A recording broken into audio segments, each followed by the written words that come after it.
Hola, ¿qué tal? Me presento de nuevo para aquellos que quizá tengan duda. Yo soy Gus Pérez, soy consultor político y también soy profesor en la UNAM y en la Universidad Iberoamericana.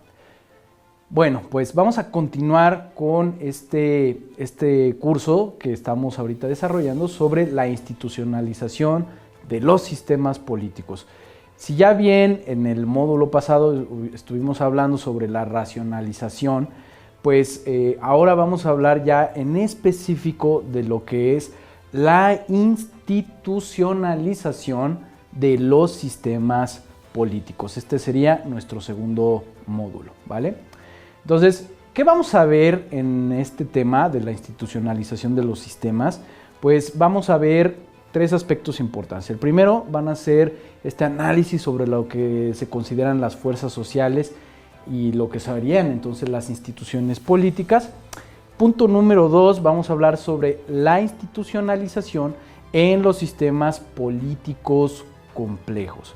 Y el punto número 3 que vamos a analizar, pues son estas 4 variables que existen para determinar cuándo se pasa a ser una institución, es decir, cuál es el proceso de institucionalización, ¿vale? Entonces vamos a ir por orden. El primero de estos, decíamos, vamos a hablar sobre lo que son las fuerzas sociales y las instituciones políticas. Para esto quisiera iniciar con una pregunta, ¿no? Y esta pregunta que debemos de tener en mente es, pues, ¿cuál es esa causa que nos lleva a una constante inestabilidad en diversos sistemas políticos, principalmente de países que se consideran en vías de desarrollo, ¿no? Como pueden ser naciones que están al sur del continente asiático, en África y por supuesto en muchos países de América Latina. ¿Qué pasa? ¿Por qué es que vemos que hay cada vez más impacto social en cuanto a una queja generalizada del dominio que tiene la violencia, que tiene también actos pues bastante criticables, como pueden ser los robos, como puede ser la corrupción, como pueden ser los secuestros, todo este tipo de conductas antisociales y que laceran precisamente a las personas, a la sociedad en su conjunto, ¿no? ¿Por qué se da esto? Y además también reflexionar porque si bien es cierto, ¿no? Hay muchas naciones de avanzada con altos niveles de desarrollo que tienen protestas sociales, ¿por qué son también más comunes en estos contextos de los cuales estamos hablando, ¿no?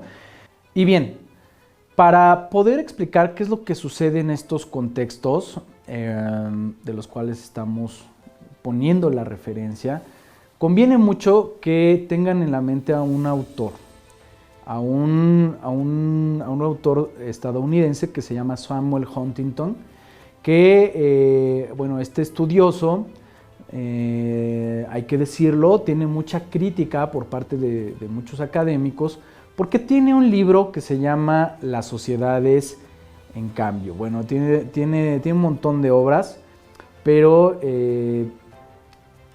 en este autor tiene la característica de que va a hablar precisamente de por qué convulsionan las sociedades, sobre todo estas sociedades que quieren o quieren llegar a tener un buen grado de desarrollo y cómo es que estas culturas van a chocar en algún momento, por ejemplo en los fenómenos migratorios, con las culturas que las arropan, ¿no? Hacia donde se van las migraciones. Entonces se le critica mucho por esta parte del pensamiento que tiene, que dice que pues, muy posiblemente en Estados Unidos llegue a un punto donde haya una gran pugna social, porque según él no es posible que haya una realmente una cohesión entre lo que es el mundo de la cultura anglosajona y estas otras culturas que están sumándose a la vida diaria, a la cotidianidad en este caso en el contexto de los Estados Unidos, ¿no?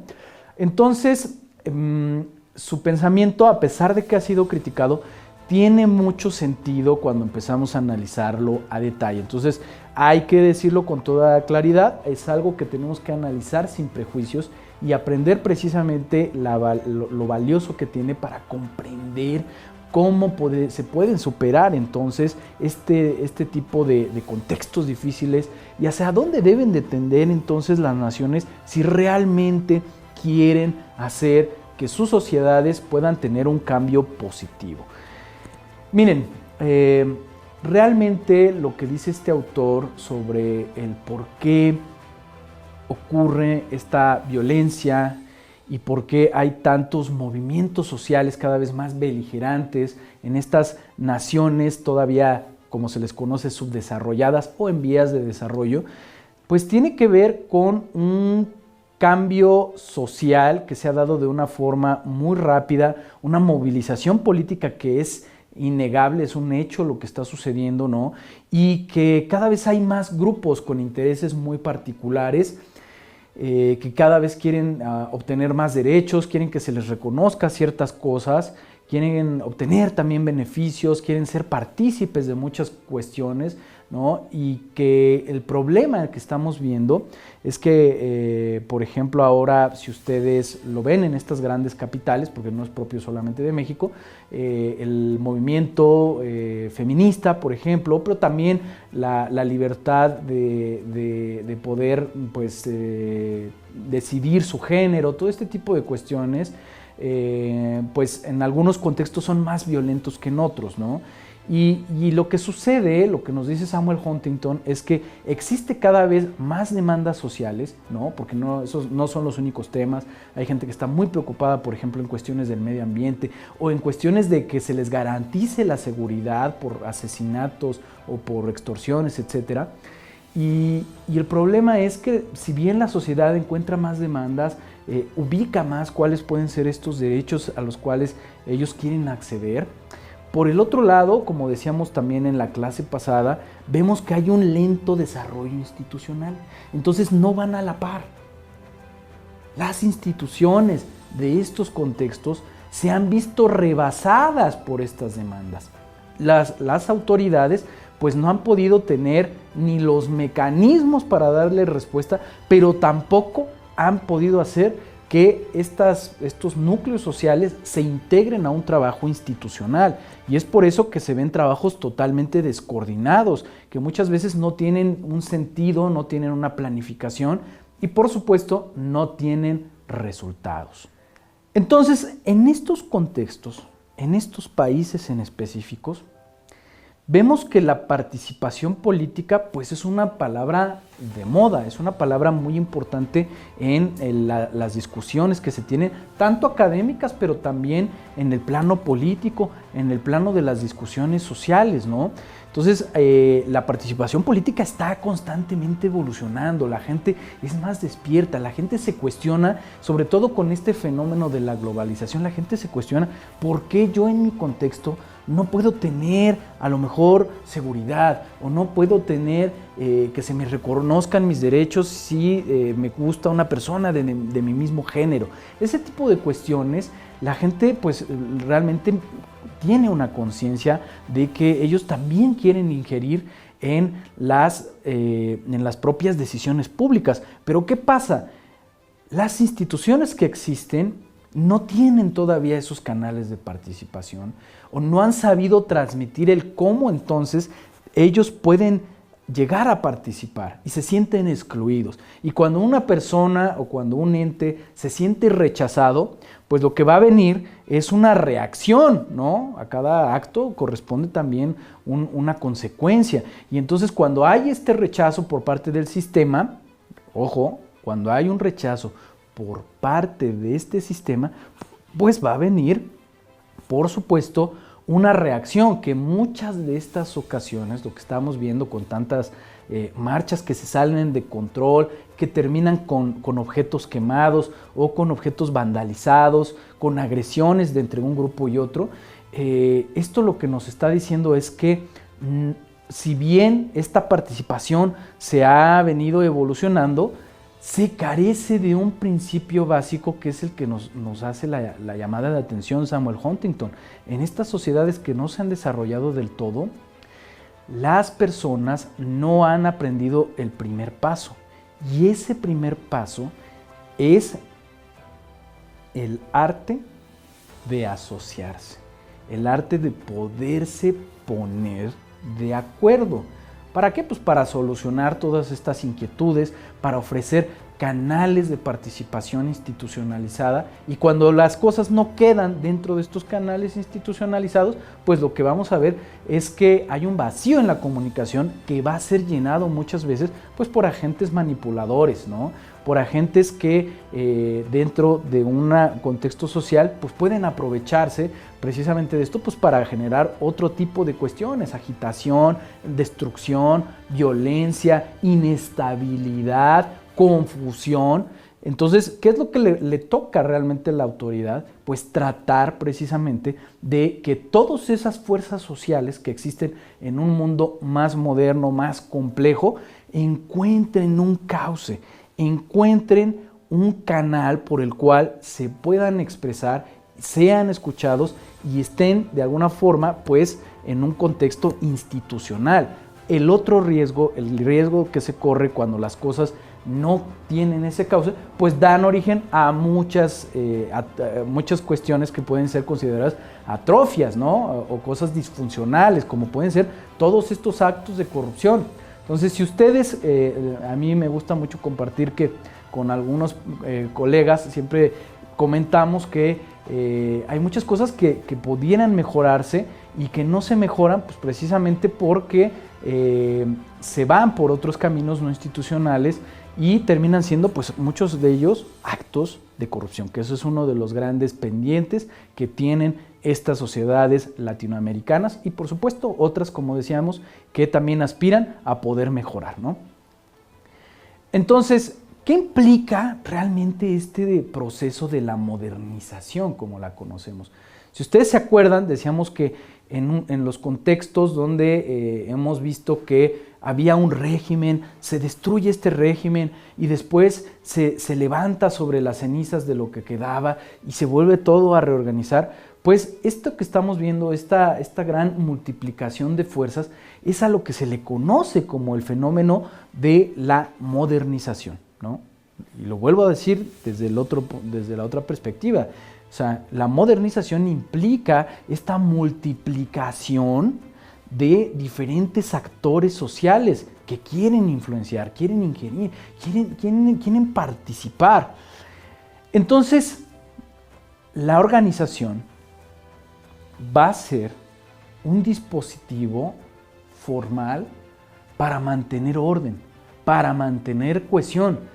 Es decir, al gobierno, a las sociedades, a los estados, a la sociedad, le conviene que la gente pueda organizarse, le conviene que la gente pueda tomar la iniciativa y que realmente pueda generar, ser partícipes, ser agentes de cambio en todas esas cosas que no están saliendo bien. Entonces, el desarrollo va a depender, una nación que se desarrolla, va a depender de que esas fuerzas sociales participativas, muy clamorosas, muy ruidosas, con muchas ganas de hacer las cosas, encuentren una casa. Y esa casa se llama la organización. Que encuentren su papel dentro del Estado. Que asuman que ellos tienen un rol, que tienen una misión. Y por supuesto, en el caso de las ONGs y de las instituciones públicas, incluso las privadas, que sepan que tienen un presupuesto y que tienen una visión de cumplimiento. Que esa organización tenga un impacto en la sociedad. El sector privado, por supuesto, desde su papel como el generador de estos empleos, como el generador del pago de impuestos, ¿no?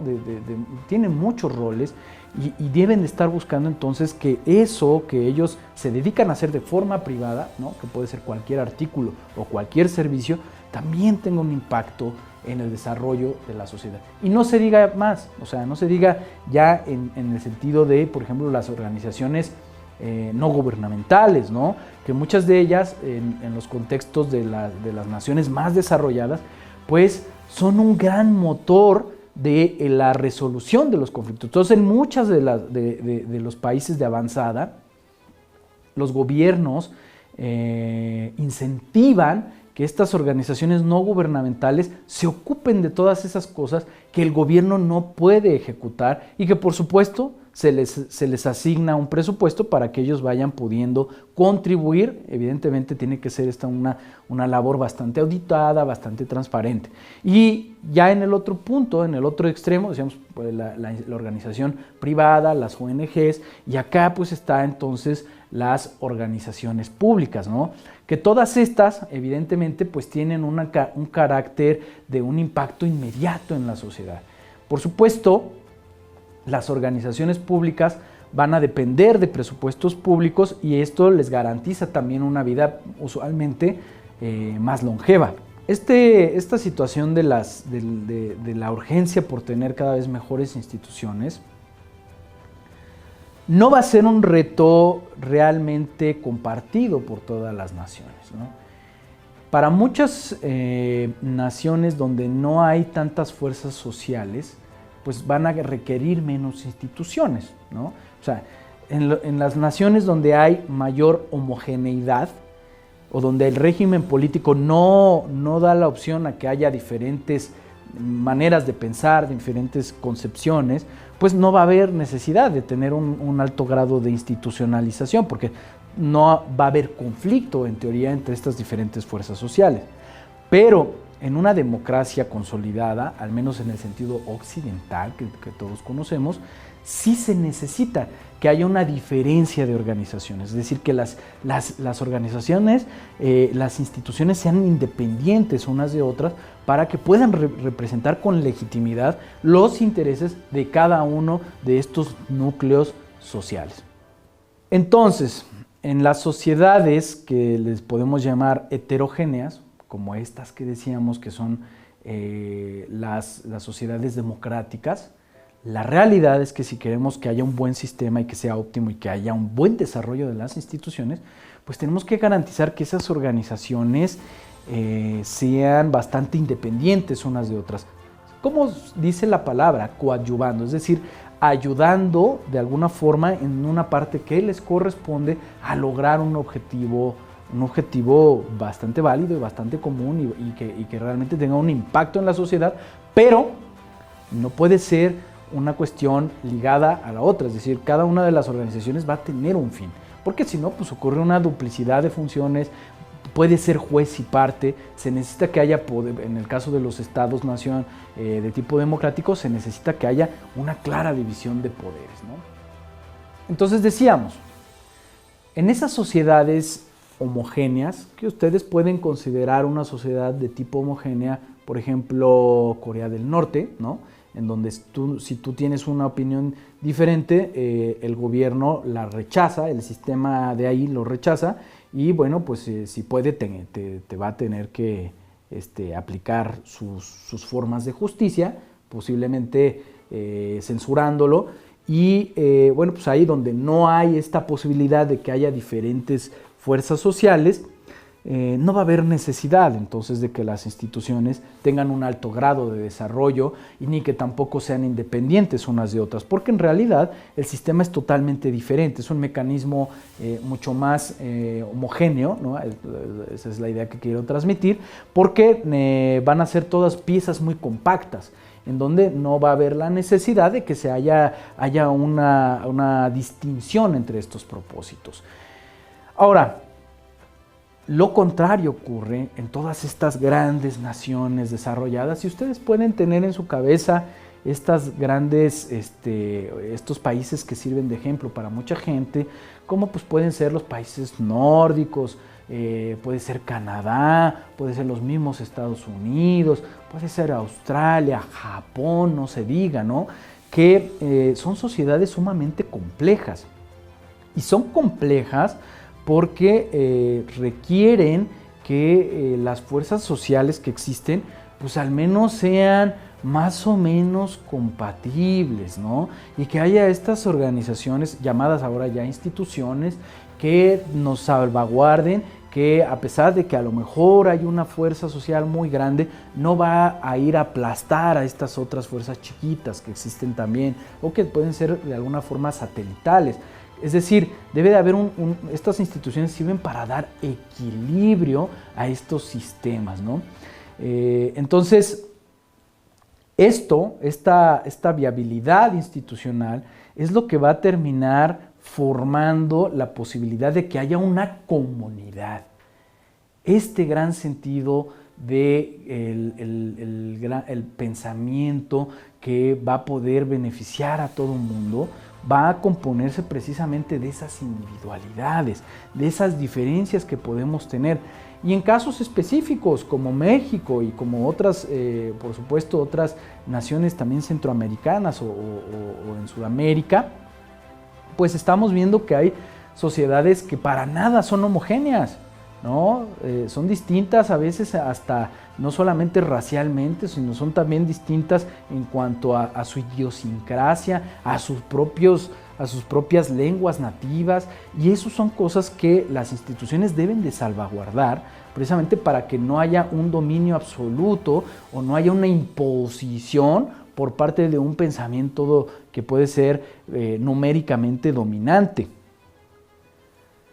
Ahora vamos con el segundo tema, y es ¿qué sucede en este proceso de institucionalización de los sistemas complejos?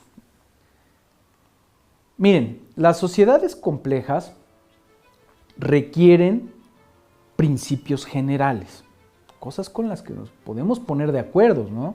Donde podemos encontrar una cancha justa, que haya una compatibilidad entonces de los intereses.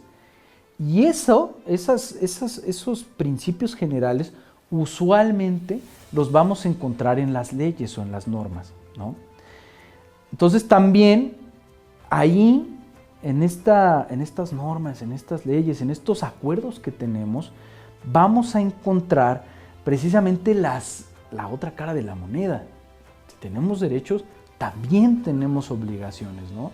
Y estas obligaciones, por lo general, dependiendo del pueblo que estemos hablando, se van construyendo sociológicamente y antropológicamente a partir de muchas cosas, ¿no? De los mitos, de los códigos de conducta, de todas esas tradiciones o los legados históricos de los cuales somos partícipes, y que eso define lo que está bien o lo que está mal. Entonces ustedes saben muy bien, por ejemplo, que en naciones de tipo de religión musulmán, pues ellos aceptan precisamente que la religión es todavía una parte importante y reconocida dentro del gobierno, mientras que en una república como la mexicana, pues es un estado laico, ¿no? Donde la religión no juega realmente un papel ni reconocido, bueno, salvo en el sentido de que se acepta que exista, pero que no tiene la gente una obligación, tal cual.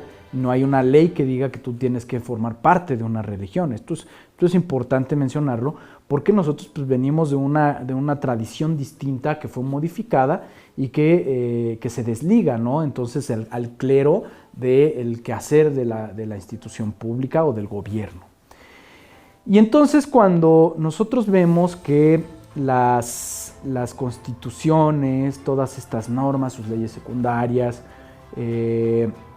están siendo aplicadas, tienen brazos ejecutores, que serían entonces las organizaciones públicas, ¿no? Y vemos entonces que funcionan y que están ahí dando un servicio a la sociedad, pues es cuando nosotros le damos el sentido de regularidad. Cuando nosotros decimos, está bien, que el gobierno nos cobre impuestos, pues para que estas instituciones sigan adelante, para que perduren, para que aunque el día de hoy yo a lo mejor ya me muera, van a estar mis hijos y yo quiero que sigan teniendo ese mismo servicio, ¿no? Yo quiero que siga existiendo, pónganlo ustedes en la mente, ¿no? Quiero que siga existiendo a pesar de que yo ya no exista, yo quiero que exista, yo sí quiero que perdure un seguro social, ¿no?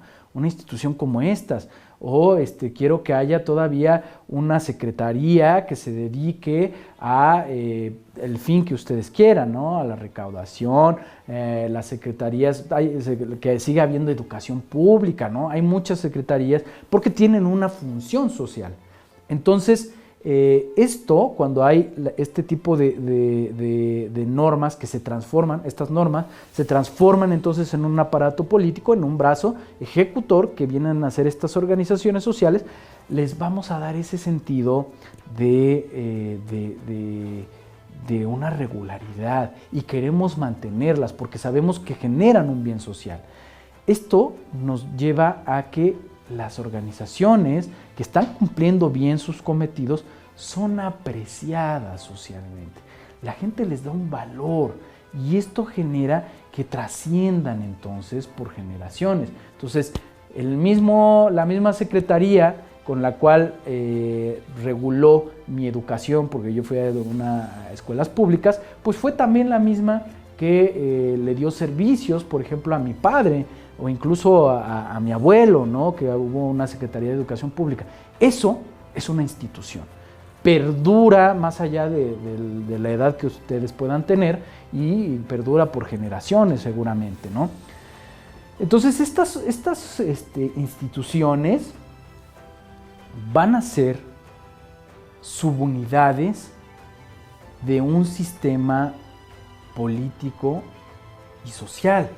Van a ser estos ejecutores de las cosas que como pueblo queremos que sí sigan adelante y que se hagan, se realicen cada vez de manera mejor, al menos en teoría, y que van a funcionar también, estas instituciones van a funcionar para generar un buen grado de cohesión, para que haya consensos, para garantizar que estos intereses de diferentes fuerzas sociales en una sociedad sean mutuos. Yo te doy, pero también espero cosas a cambio, espero servicios a cambio, yo no evado mi responsabilidad. Esto es como se percibe que debe de estar funcionando entonces el sistema, ¿no? Tenemos un fin, queremos tener mejores condiciones sociales, queremos tener mejores condiciones de vida, a todos nos toca entonces aportar. Esto es como se concibe entonces estas responsabilidades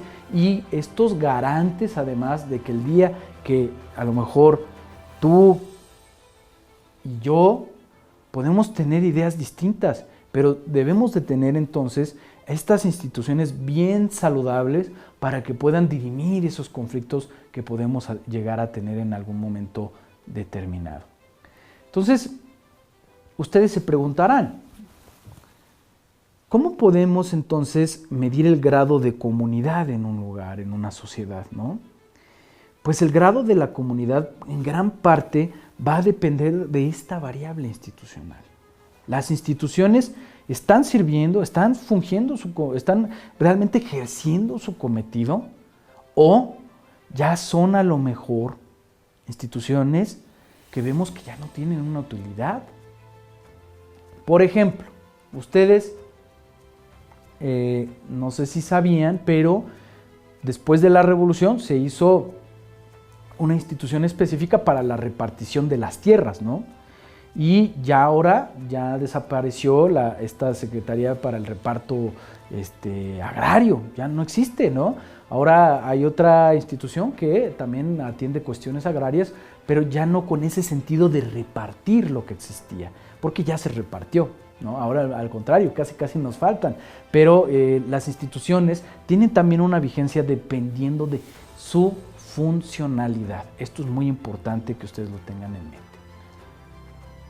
Entonces, las instituciones nacen precisamente de la interacción o el desacuerdo que tienen las fuerzas sociales.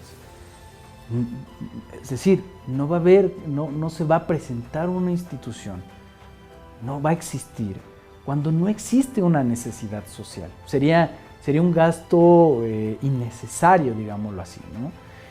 Y entonces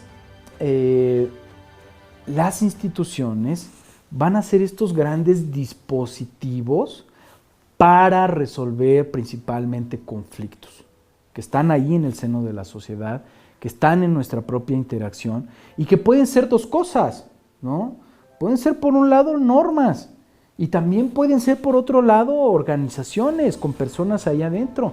Entonces pueden ser cosas tangibles como lo puede ser una organización, como puede ser las oficinas que ustedes ven, como pueden ser los manuales de los procedimientos, las propias, pues no sé, todo lo que se utiliza, ¿no? Las máquinas con las que estamos ahí capturando la información de los ciudadanos, etcétera, los tractores con los que se va a llevar la arena, a lo mejor para hacer un camino rural, todo eso va a formar parte de las instituciones, de los mecanismos de las instituciones, pero también pueden ser estas ideas que están concretizadas en las normas, ¿no?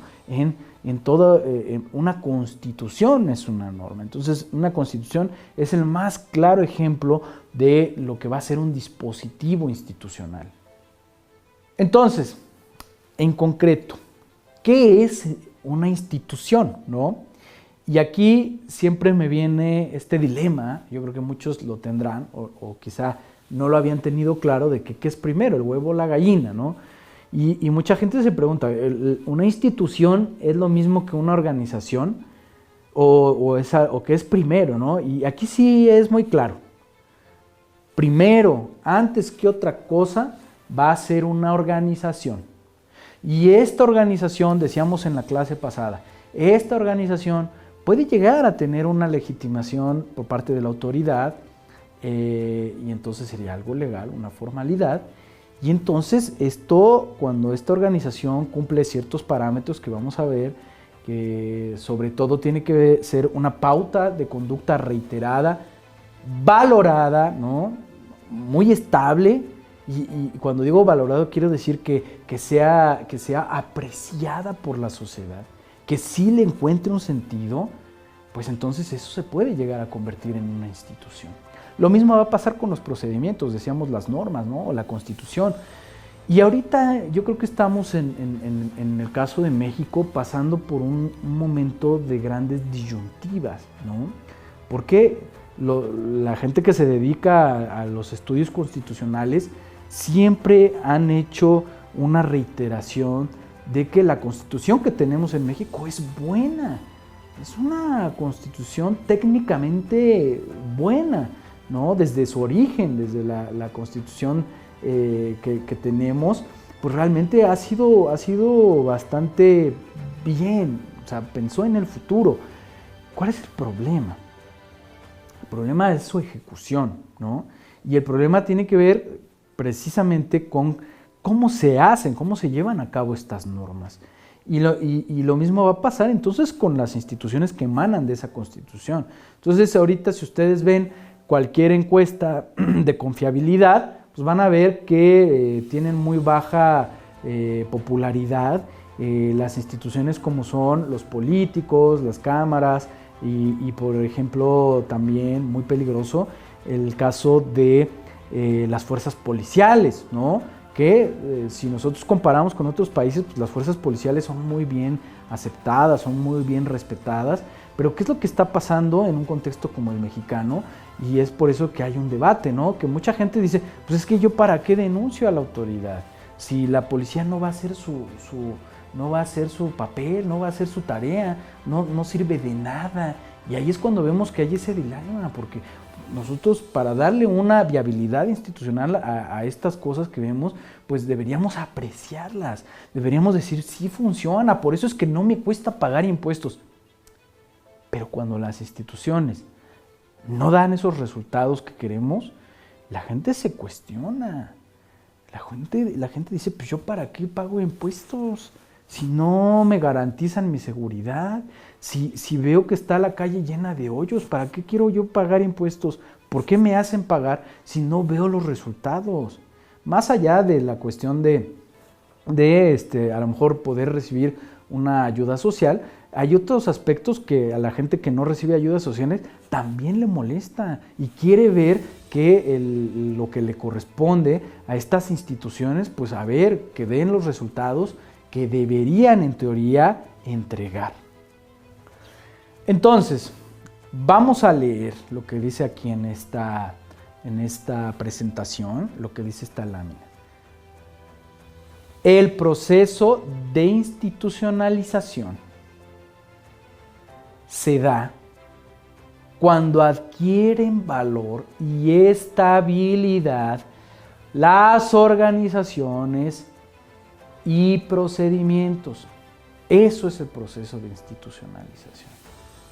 Le damos un valor a esas organizaciones o a esas pautas llamadas normas o leyes. Esa es la gran disyuntiva. Y ahí es cuando nos vamos a dar cuenta cuando algo ya es una institución o simple y sencillamente son grandes ideas, es un cúmulo de gente ahí sentada en una oficina, pero que a lo mejor la gente ya no le tiene un aprecio. Entonces, así como hay un proceso de institucionalización, hay un proceso también de desinstitucionalización que va en el sentido contrario de esta lógica. Y es cuando la gente ya no lo aprecia, cuando la gente ya simple y sencillamente le da igual pasar por un edificio que representa al gobierno y no se merece su respeto. Entonces, mucho cuidado para los que vayan a asumir un cargo público, porque hay que estar pensando en esto. La gente lo tiene en mente, ¿eh? Entonces, ¿cómo vamos a medir la institucionalización? ¿Cómo nos vamos a dar cuenta de que ha habido un proceso hacia esta concreción, esa materialización de la institucionalización en una organización o una norma? Miren, hay cuatro variables. Y estas son precisamente las variables que nos muestra Samuel Huntington.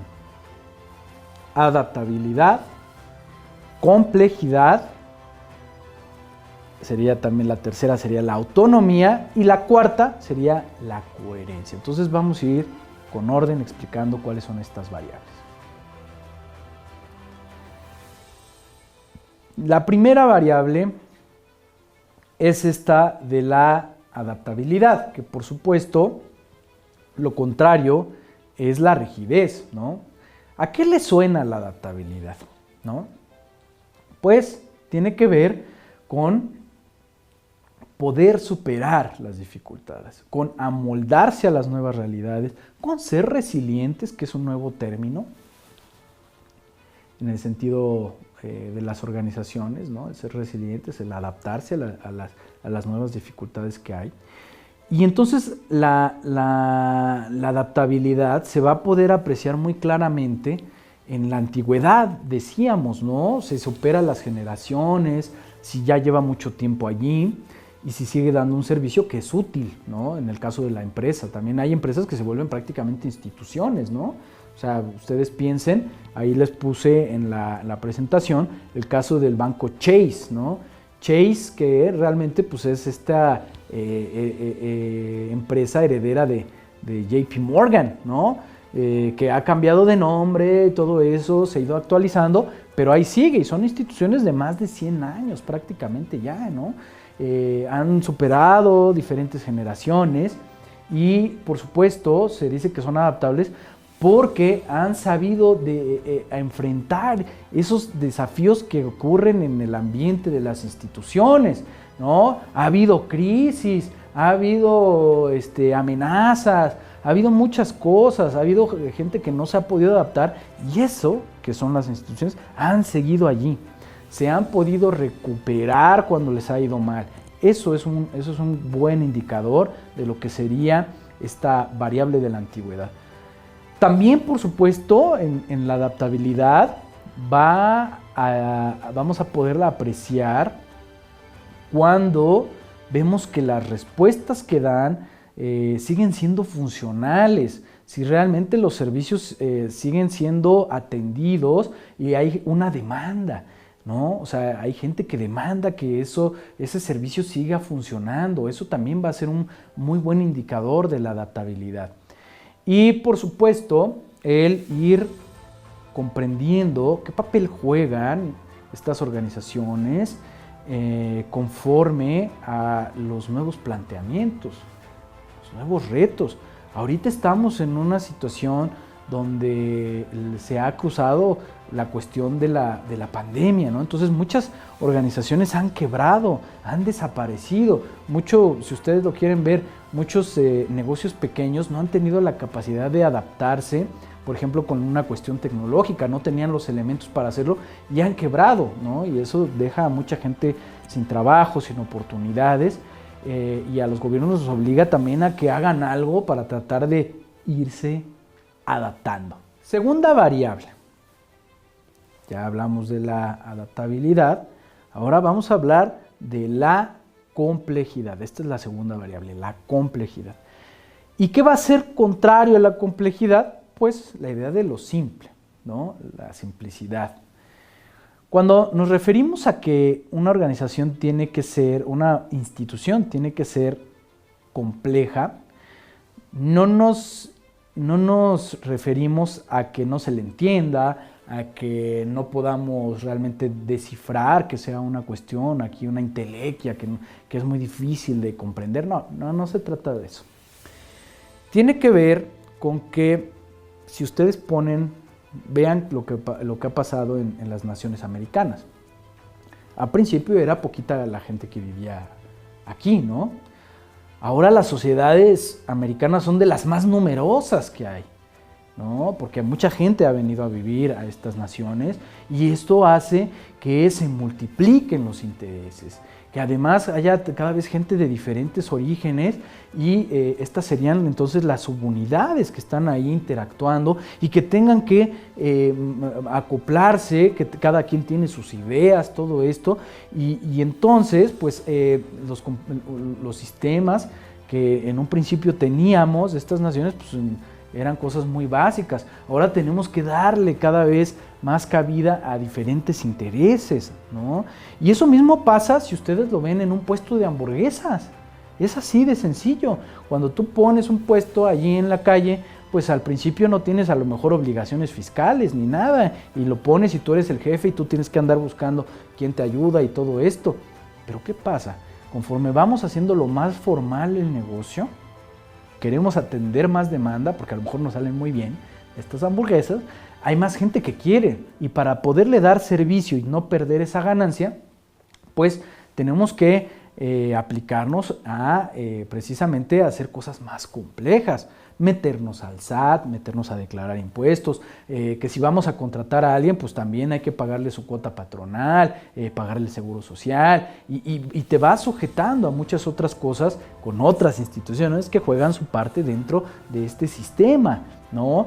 Y entonces ya esto, que era una cuestión de que era una persona ahí atendiendo su puestecito, se vuelve más complejo. Ya tienes 5 personas ahí, 6, 7, 10, o un gran emporio, como son estas grandes cadenas de las hamburguesas, ¿no? Que están sumamente estructuradas, son muy complejas en la división de sus tareas, tienen seguramente que van a tener una división específica de finanzas, otra de recursos humanos, otra de marketing, y esto es lo que da el sentido de la complejidad, que cada vez las subunidades se especializan más en una parte del proceso.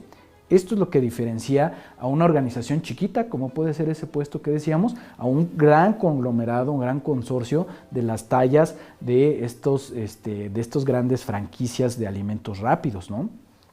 Entonces, también hay un aumento en cuanto a los objetivos, porque en un principio pues tu objetivo ¿cuál era? Vender ahí una comida y ya está, pero cuando se hace más compleja, pues ahora los objetivos son, a ver, ahora queremos tener el puesto en el mejor lugar del pueblo tal, ¿no? Y entonces se vuelve también un objetivo la cuestión de los bienes raíces, por ejemplo, o ahora el objetivo también es el equilibrio de las finanzas. A ver qué va a pasar cuando hay una crisis de este tipo, donde no toda la gente sale a comer, cómo nos adaptamos, y esto juega en favor de la otra variable que decíamos de la adaptabilidad. Entonces, cada vez los objetivos también son más complejos.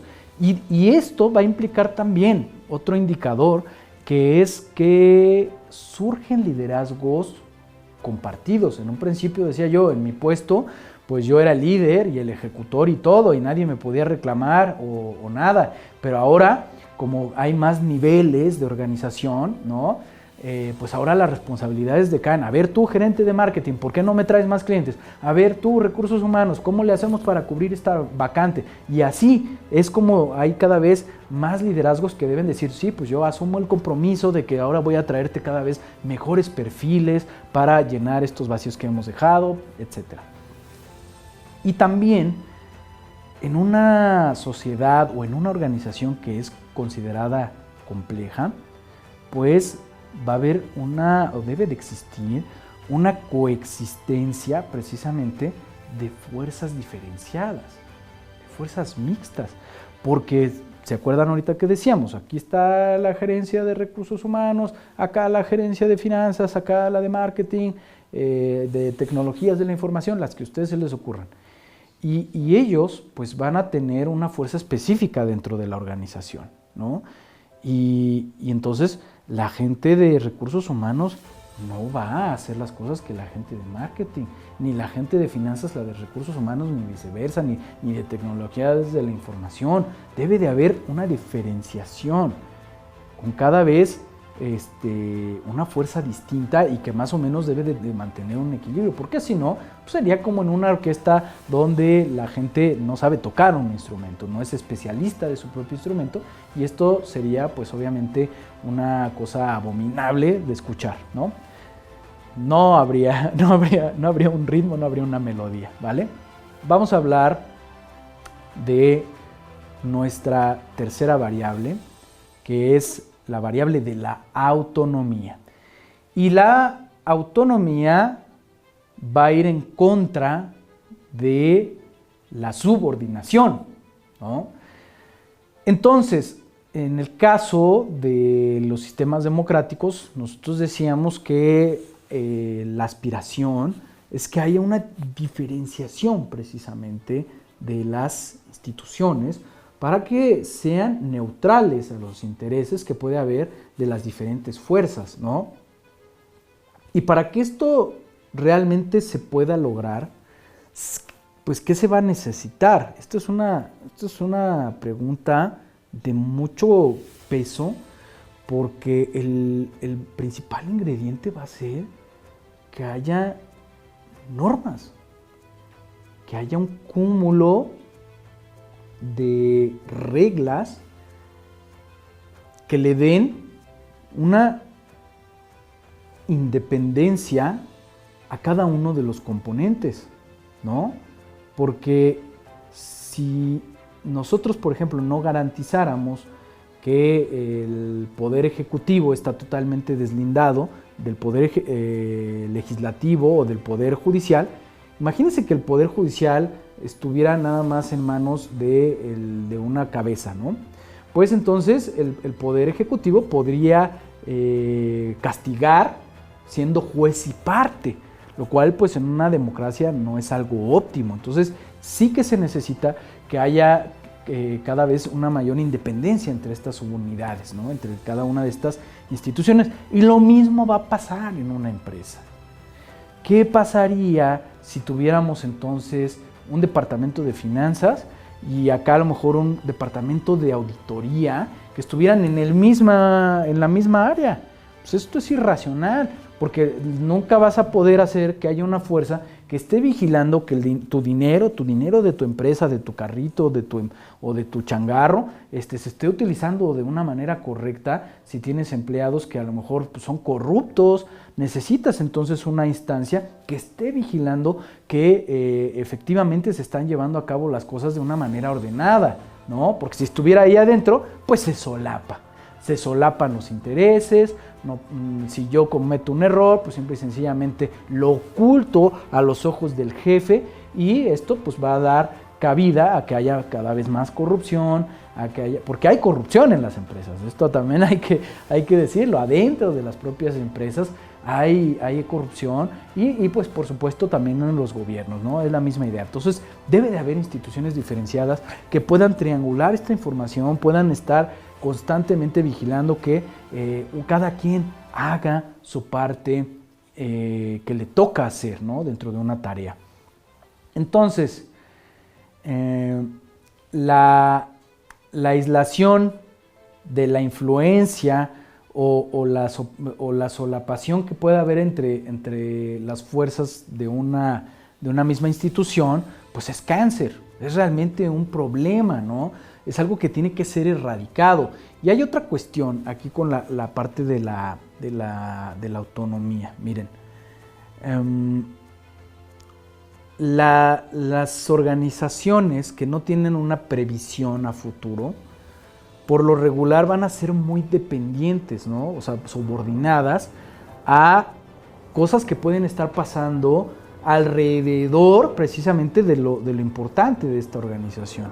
Y ustedes deben de tomar en cuenta qué pasa cuando una organización a lo mejor no tiene un departamento de recursos humanos. Pues va a tener que contratar entonces a un departamento externo de recursos humanos, como son estos headhunters, que van a tener que estar buscándoles la gente adecuada a los perfiles, y entonces van a tener que estarle pagando y van a tener que estar dependiendo de lo que ya no quieran nuestras organizaciones. Entonces ahora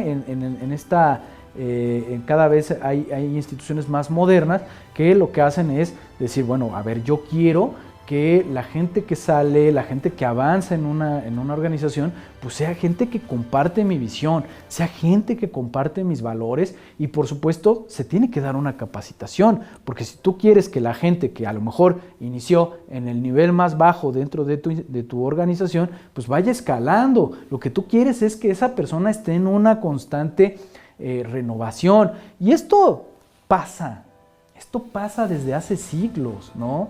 Decíamos en la clase pasada que en muchos de estos principados, de estos feudos, pues tenían el problema de que no tenían a sus fuerzas armadas, y entonces ¿qué es lo que tenían que hacer cuando no tenían un ejército propio? Y esto pasa en las organizaciones, ¿no? Pues tienen que ocupar mercenarios. Y ya sabemos, según lo que dice Maquiavelo, que los mercenarios son la gente más desleal, que el día que se termina la guerra son los primeros en que van a ir a saquearte como cuervos. Entonces, las instituciones tienen que estar también pensando en cómo deben de renovar con su propia gente, dándoles nuevas habilidades, haciendo que la gente crezca dentro de una misma institución. Entonces, esto es una tarea muy complicada, muy, muy complicada, porque antes las instituciones eran bastante estables, sobre todo las de gobierno, y entonces a lo mejor sus abuelitos o sus papás todavía les llegó a tocar que trabajaban en una institución y ahí pues empezaban a trabajar y ahí se jubilaban. Ahora ya no es así. ¿Por qué? Porque muchas instituciones también han ido perdiendo autonomía, ¿no? Son muy dependientes de lo que va pasando con otras instituciones y han perdido esa capacidad de formar a sus propios cuadros. Entonces, en un partido político esto es indispensable. Los partidos políticos que no le apuesten a la capacitación de sus propios cuadros políticos van a tener que seguir recogiendo lo que los demás ya no quieren. Y esto es algo que ustedes deben de entender, que si ya se forma una institución política, se le tiene que apostar a que después haya nuevas generaciones, a que haya gente que ocupe mi propio lugar, porque nos conviene a todos en la subsistencia ¿de qué? De la organización. Y ahora vamos con la cuarta variable. Y esta cuarta variable es la variable de la coherencia, o coherentia, como era en la etimología, ¿no? La coherencia va a estar, por supuesto, en contra de la desunión. ¿no? De la dispersión, si lo quieren ver así. La coherencia dentro de una organización, pues le va a dar un peso muy importante, le va a dar va a ser un factor clave, un factor crucial al consenso. El consenso entendido como el mecanismo o la facilitación que tiene un mecanismo de podernos poner de acuerdo. Las organizaciones que no tienen estos mecanismos, por lo regular, van a estar en una constante guerra interna. Y esto es uno de los factores principales de desinstitucionalización, que en los contextos latinoamericanos es lo que hemos visto. Cuando la gente no se puede poner de acuerdo y entonces se grita, se amenaza y llegan a hacer estas expresiones de violencia, ¿no? Porque todos quieren tener un beneficio del pastel, pero el problema es cómo le hacemos para que esto sea equitativo, para que sea justo, para que no llegue alguien y se imponga, para que no llegue alguien y te extorsione, porque él también quiere vivir bien, ¿no? Estas grandes diferencias tienen que ver con una falta de capacidad institucional para poder darle esos mecanismos y que la gente se ponga de acuerdo. Entonces, ¿qué es lo que va a pasar también en lugares donde hay una gran desunión, una gran dispersión? Pues no va a haber un desarrollo precisamente en cuanto a el sentido de pertenencia, ¿no? Por eso es que este concepto está muy ligado al indicador de la disciplina, porque la disciplina va a ser ese factor que nos va a permitir que haya una sensación de unión, ¿no? ¿Y qué es lo que va a pasar? Pues lo que estábamos viendo hace rato de Maquiavelo. O sea, él decía muy claramente que estos principados donde no hay esa pertenencia, donde la gente no dice, él también es mi equipo, son muy propensas a que se metan fuerzas externas, a que nos minen, a que haya intrusos, a que haya gente que puede fingir que está de nuestro lado, pero realmente tiene un propósito destructivo, ¿no? Entonces el poner esta expresión que a mí me gusta mucho en cuestiones de coaching y en cuestiones ahora de la nueva empresa, me gusta mucho esto del el poderse poner la camiseta, ¿no? Y esto es una capacidad que no todo mundo la desarrolla. ¿Por qué? Pues porque la organización no se ha dado a la tarea de darle estos valores, de darle esta cultura organizacional que le hace falta a la gente, pues para precisamente apropiarse de esas ideas, luchar por ellas, encauzar sus energías hacia allá y conseguir esos objetivos que tanto se quieren, ¿no? Y entonces, no solamente es la disciplina, no solamente es este privilegio por el consenso, sino que también para que todo esto funcione de una manera adecuada, y esto ya es un siguiente nivel en el desarrollo de la coherencia, sería el principio de la coordinación, ¿no? Porque la coordinación precisamente va a ser esta posibilidad de que, es verdad, a lo mejor ya no llegamos a un conflicto, pero no solamente las cosas se pueden quedar en el decir cada quien su golpe, no, ¿cómo lo solucionamos? ¿Cómo vemos más allá? ¿Cómo vamos a realmente poder hacer que esto que estamos ahorita viviendo como conflicto, tú y yo a lo mejor, o entre determinadas instancias o subunidades como se les llama, cómo se le va a hacer para erradicarlo el día de mañana? O cómo tener esas medidas preventivas que hagan que, bueno, si se vuelve a presentar el conflicto, ya tenemos una ruta crítica, ya tenemos una ruta por la cual vamos a dirimir ese conflicto. Y eso se va a dar a partir de ese principio de coordinación. Coordinar para podernos poner de acuerdo, tus intereses y también los míos. Ahora ya ves qué importante ha sido este gran teórico Samuel Huntington, y llegamos ya precisamente a la fase de las conclusiones, ¿no? de esta segunda unidad. Y quiero decirles que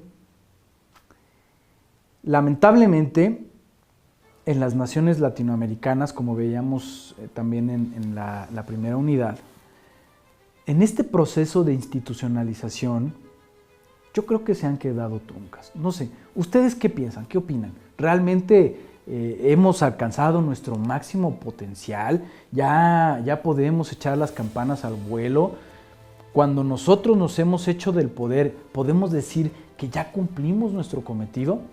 Eso te lo dejo de tarea, porque una cosa es que tengamos la fortuna a veces o tengamos la capacidad de llegar a un escaño, llegar a un puesto político, llegar a tener un renombre, a ser reconocidos. Y otra cosa muy distinta es ver qué legado vamos a dejar. Y en este proceso de institucionalización, si lo vemos de manera global, pues nos vamos a dar cuenta que estas 4 variables de las que hablábamos, todavía se quedan muchas cosas en el tintero, está pendiente, ¿no? Nuestras propias organizaciones, todavía hay muchas cosas que nos falta hacer que crezcan. Necesitamos, por supuesto, combatir muchos tabús. Tenemos que hacer, sobre todo, que la gente se involucre con los proyectos, que les tenga amor a sus propias comunidades y que por eso le apuesten a que vivan dentro de las instituciones, que convivan las instituciones, que hagamos que aquellas personas que piensan diferente a nosotros y que tengan otros propósitos, ver la manera no nada más de reprimirlas y castigarlas y quererlas forzar a que hagan las mismas cosas que nosotros, no. Vamos a ver cómo nutrimos a esa instancia intermedia que se llama la institución pública. Y esas instituciones nos van a dar precisamente los equilibrios para poder, en algún momento en estas naciones de las que estamos hablando, llegar a un estadio superior, mucho más civil, con mucho más grados de desarrollo en cuanto a la propia participación política. Entonces, creo que esa va a ser mi tarea, que te pongas a reflexionar si realmente ya pudimos llegar a nuestro mayor índice de capacidad en cuanto al desarrollo institucional, porque si no es así, ¿qué harías tú?